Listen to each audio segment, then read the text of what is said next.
दिल्ली में जो हम सांस ले रहे हैं वो बिल्कुल भी फ्रेश नहीं है, वो हार्मफुल पार्टिकल से भर चुकी है। WHO का सेफ PM 2.5 लिमिट सिर्फ 5 माइक्रोग्राम पर क्यूबिक मीटर है और जो दिल्ली की सर्दियों में 100 से 150 तक पहुंच जाता है। यानी हम सेफ लेवल से 20 से 30 गुना ज्यादा पॉल्यूटेड एयर इनहेल कर रहे हैं और इसका डायरेक्ट इम्पैक्ट लंग्स, हार्ट और इम्यूनिटी पे पड़ता है। और रियलिटी भी बहुत शॉकिंग है, जैसे कि दिल्ली के आनंद विहार जैसे एरिया में कभी कभार 600 प्लस AQI चला जाता है। इतना AQI हजार्डियस कैटेगरी से भी ऊपर होता है। मतलब अगर आप वहाँ पे थोड़े टाइम के लिए खड़े हो जाओ तो आपकी बॉडी इमरजेंसी मोड में चली जाती है। इसलिए लोग अब मॉर्निंग वॉक पे जाना बंद कर रहे हैं और मास्क वापस लगाना चालू हो गया है और घर घर में एयर प्यूरिफायर लगने लगे हैं और ये अब दिल्ली का नया लाइफस्टाइल बन चुका है। अगर हम सिर्फ पिछले 1-2 साल देख ले तो पॉल्यूशन का इम्पैक्ट क्लियरली समझ आता है। नवंबर 2023 में प्राइमरी स्कूल को बंद करना पड़ा क्योंकि AQI सीवियर कैटेगरी में चला गया था। बच्चों को आउटडोर एक्टिविटीज और असेंबली भी अलाउड नहीं थी। ये कोई कैजुअल एडमिनिस्ट्रेशन डिसीजन नहीं है। ये डिसीजन तब लिया जाता है जब एनवायरमेंट चिल्ड्रंस के लिए डायरेक्टली अनसेफ हो। उसी टाइम दिल्ली एयरपोर्ट पर विजिबिलिटी इतनी कम हो गई थी कि 30 प्लस फ्लाइट्स डाइवर्ट करनी पड़ी।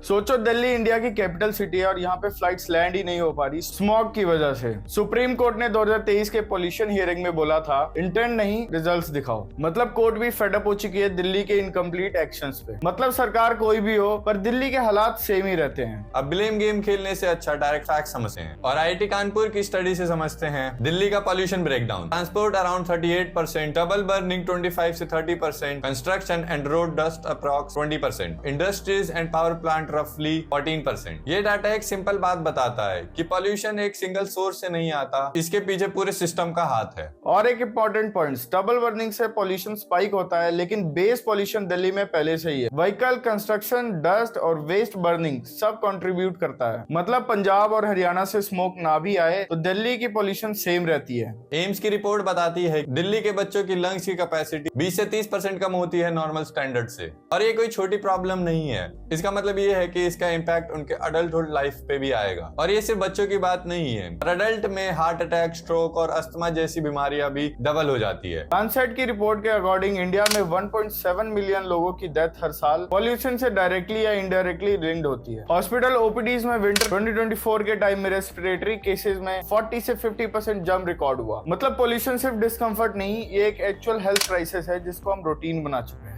सरकार स्टेप्स लेती है जैसे grab, graded response action plan, और इसके स्टेज 4 जाने तक ही कंस्ट्रक्शन रोक दिया जाता है, ड्रग्स पे रिस्ट्रिक्शन लगती है, स्कूल्स बंद हो जाते हैं और पुरानी BS 3 और 4 के व्हीकल्स रोड से हटा दिए जाते हैं। लेकिन इशू ये है कि ये सारे मेजर्स सिर्फ इमरजेंसी सिचुएशन में एक्टिवेट होते हैं। हर साल विंटर आते ही एग्जैक्टली यही साइकिल रिपीट होती है। जब इमरजेंसी डिक्लेयर करना रूटीन बन जाए तो फिर प्रॉब्लम मौसम की नहीं, सरकार की है। ऑड इवन स्कीम 2023 में अनाउंस हुई तो सुप्रीम कोर्ट ने बोला डेटा दिखाओ, तो ये स्कीम होल्ड हो गई। क्रॉप रेसिड्यू मशीन्स जैसे एपी सीडर्स, इनके लिए सब्सिडी भी दी गई थी। फिर भी 2023 में स्टबल बर्निंग के केसेस बढ़ गए और जब इम्प्लीमेंटेशन स्ट्रॉन्ग ना हो तो कोई भी पॉलिसी रियल रिजल्ट नहीं देती। और अब कुछ सवाल जो गवर्नमेंट को क्लियर करना बहुत जरूरी है। पब्लिक ट्रांसपोर्ट अपग्रेड करने का एग्जैक्टली टाइमलाइन क्या है? रोड डस्ट मॉनिटरिंग का real time data openly available क्यों नहीं है? EV चार्जिंग का इंफ्रा ग्राउंड पे कितना फंक्शनल है टारगेट के अगेंस्ट? और इंडोर एयर क्वालिटी को रेगुलेट करने के लिए डायरेक्ट पॉलिसी कब आ रही है? और सबसे बड़ा पॉइंट ये है कि ग्रैब को हर साल इमरजेंसी मोड में लगा दिया जाता है, लेकिन परमानेंट लॉन्ग टर्म फ्रेमवर्क कब बनेगा? जब हर विंटर सेम रिस्ट्रिक्शंस रिपीट होती है तो प्रॉब्लम विंटर्स नहीं, एग्जीक्यूशन का गैप है। तो इस वीडियो से हम ये बोलना चाहते हैं, दिल्ली इंडिया की कैपिटल है, इसके बावजूद भी हमें ये सब चीजें फेस करनी पड़ती है। साफ हवा जो हमारे लिए बेसिक नीड है, तो हमें ऐसा लग्जरी देखनी पड़ रही है। पॉलिटिशियन वोट मांगते वक्त तो बहुत सारे वादे कर देते हैं कि कैपिटल को ये बना देंगे, वो बना देंगे, पर एक्चुअली में जो हालत होती है उससे हमें खुद ही डील करना पड़ता है। और जो हमारी CM है उनका तो क्या ही कहना। जैसे ही दिल्ली में AQI बढ़ा तो उन्होंने पब्लिक के ही पैसों से 14 से 15 एयर फिल्टर मंगा लिए और जनता को ऐसे ही छोड़ दिया मरने के लिए। आखिर में मैं बस यही कहना चाहूंगा कि अगर हमने आज सवाल नहीं उठाया तो ये सरकार बदलेंगी, पर ये सिचुएशन दिल्ली की कभी नहीं बदल पाएगी। अगर मैं इस पूरी वीडियो को सम अप करूं तो कंक्लूजन ये निकलता है कि क्लीन एयर लग्जरी नहीं, एक बेसिक नेसेसिटी है। अगर आपको ये वीडियो इन्फॉर्मेटिव लगी तो please hit the like button and do subscribe. Mainly focus ये है कि इस वीडियो में हमें बहुत मेहनत लगी है, तो प्लीज एक लाइक और एक सब्सक्राइब कर दें जिससे हमें मोटिवेशन मिले। और ऐसे कंटेंट के लिए प्लीज कमेंट डाउन बिलो।